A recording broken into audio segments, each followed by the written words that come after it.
Hi, Vivian. I'm Avery. I'm part of the social work team here at St. Al's. I got a consult from our doctor because he's a little bit worried about your arm. Do you mind if I come in and talk to you? Sure. Okay, awesome. And who's this? This is Sandra. Hi, Sandra. I'm Avery. Hi, Avery. It's nice to meet you. Thank you. Do you need anything? Can I get you guys anything before we start?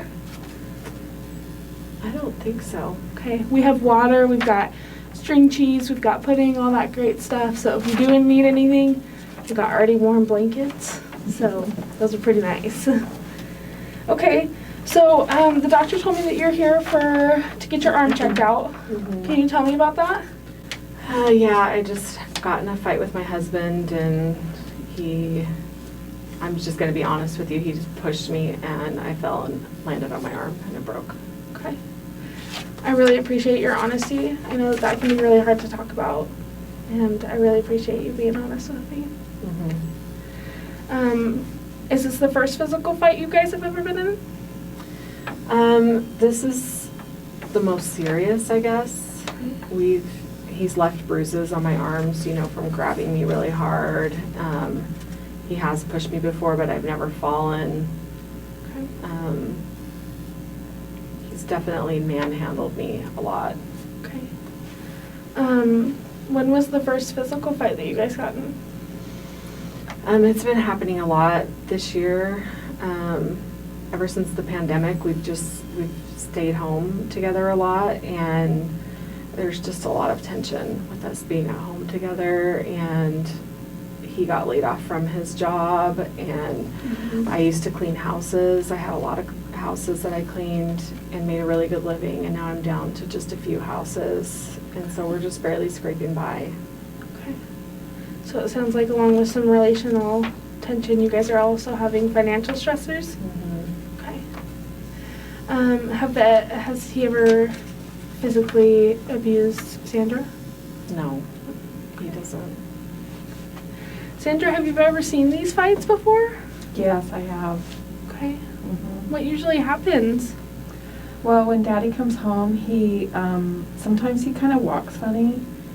Like it's kind of anyway, and then sometimes he gets really mad at Mom, Okay. and yells, and I get really afraid. I get really scared that he's gonna hurt my mom.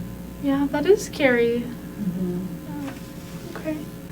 So Vivian, what kind of resources do you have? Do you have any family or friends in the area? I have a cousin, and I have a friend that I used to clean houses with, but other than that, most of my family is back east. Okay. How often do you see your cousin? I haven't seen her in a long time. I mean, we used to see each other more, but since the pandemic started, we haven't seen each other at all, and same with my friend. We just haven't had the opportunity. Okay. Okay. Vivian, have you ever looked into any resources for domestic violence victims? Yeah, I've actually contacted the WCA before, Okay. but I just don't know if I'm really ready to do anything yet. Okay. I don't have a lot of money. I don't have access to our accounts, and I just don't know if I'm ready to, leave. I don't know where I'd go. Right. Okay, Vivian, so what I've heard from you is that you have looked into some resources like the WCA, but that you're feeling pretty isolated lately, not talking to many people like your cousin or your family. Yeah. And then you don't have a ton of financial resources. Is that correct? Okay. Yep. Sandra, I see you're drawing a picture. Can you tell me about that? Yeah. Okay. Well, this is my dad over here, Okay. and then I'm over here with my mom, and I'm just kind of standing next to her. Okay. So it looks like there's a lot of space between your dad and your mom and you, right? Yeah. Okay. And in this picture, he looks really big. Can you tell me about that? Well, he just really seems big to me. Right. Yeah. Okay. And sometimes I stand like really close to my mom when they're arguing. Yeah. I'm looking at your face in this picture, and you look kind of scared. Is that how you feel when they fight? Yeah, I'm just really afraid that my dad's gonna hurt my mom. Yeah. Makes me really afraid. That can be really scary. Yeah. Yeah. So I wanted to talk, Vivian, a little bit more about the fights that you guys have had. When was the first physical fight that you had? It was shortly after the pandemic started. We were fighting over money, Okay. and he pushed me, and I hit the wall and bruised my shoulder pretty good. Okay. You know, I felt really bad because I had gone out and bought new clothes for Sandra, and I didn't tell him, and, you know, so it took him by surprise, and he was under a lot of stress because, you know, he had just lost his job. And so, I don't know, I just felt really guilty about it. And I feel like most of the time I can prevent the fights from happening if I just keep doing the right thing and, you know, keep the house up and keep me and Sandra out of his hair during the day. And if we just are really good, then things stay a little bit more calm. But anytime anything out of the ordinary happens that I didn't stop, you know what I mean? Just upsets him. Okay.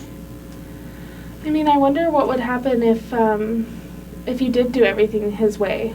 Do you think that would prevent the fights from becoming physical? I don't know. Part of me wants to say yes, but then part of me wants to say no, because sometimes I think everything is okay and he still fights with me. Yeah. So what I'm hearing from Sandra is that she gets pretty scared when you guys fight. If you told your husband that, how do you think he would react? I don't know. He would probably think that I'm just overreacting, because that's what he usually says, is that I'm overreacting. Okay. Yeah. When you guys get in these fights, do you ever try to leave, maybe go take a walk or anything? I have tried to leave, but he usually stops me. Okay. How does he stop you? He'll just stand in front of the door. Okay. So he physically stops you from leaving? Mm-hmm. Okay. And I don't want to escalate things, so I just back off usually. Okay. So you're usually kind of giving him what he wants to prevent further fighting? Mm-hmm. Okay. Okay. So Vivian, I was just, I want to learn a little bit more. If you were to go home right now, do you think you would be safe? Yeah, I think we'd be safe, at least for a while, because usually after something like this happens, and this is really bad, I mean, he's never hurt me this bad before. He's really remorseful, and he treats us really good for, a couple of weeks afterwards. So I feel like we're safe tonight. Okay. If you were feeling not safe in your home, is there anywhere else you could go?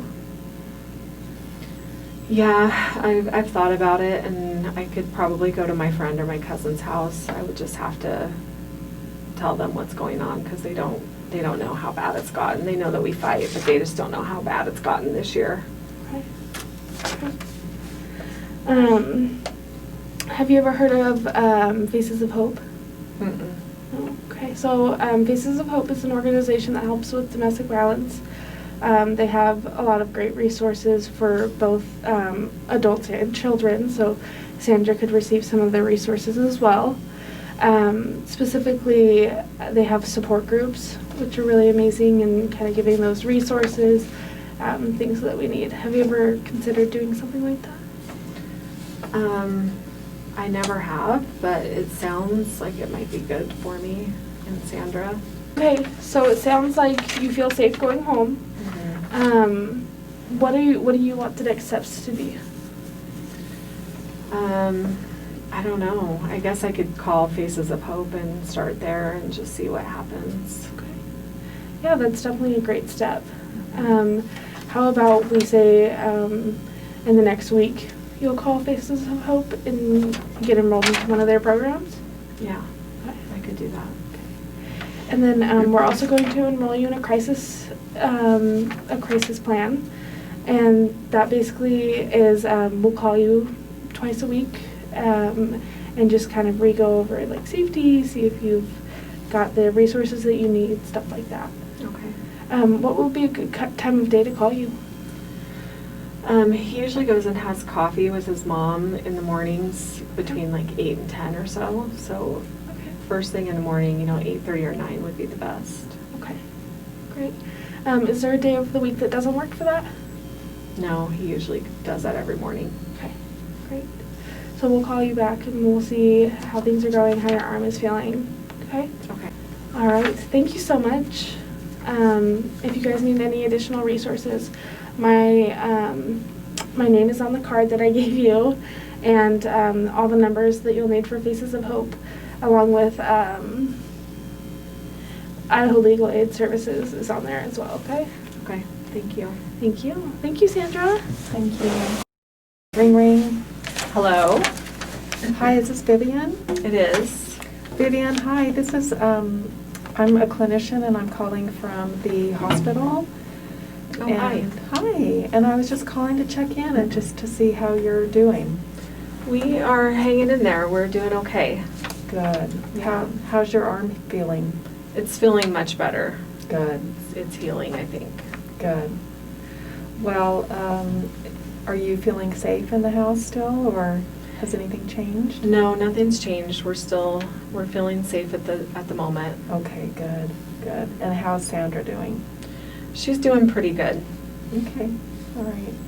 I wanted to ask you, we had talked about you going to Faces of Hope and trying to get into one of the support groups for yourself. Have you had an opportunity to do that? I haven't had an opportunity to go yet, but I did call them, and I'm going to go next week. Great, great. And have you by any chance been able to talk to your friend or cousin about what's going on? I did talk to my cousin. I haven't talked to my friend yet, but my cousin was really understanding, and she said anytime I don't feel safe, I can just go over to her house. Great. Well, Vivian, it takes a lot of courage to do what you're doing and just trying to help your situation and get support for yourself, because that's really, really important. So we're going to be calling you in a few days, and we'll just check back in on you and see how you're doing. Is that all right with you? Yeah, that Great. is. All right. Well, you have a great day, Vivian. Thank you. Okay. Bye. Bye.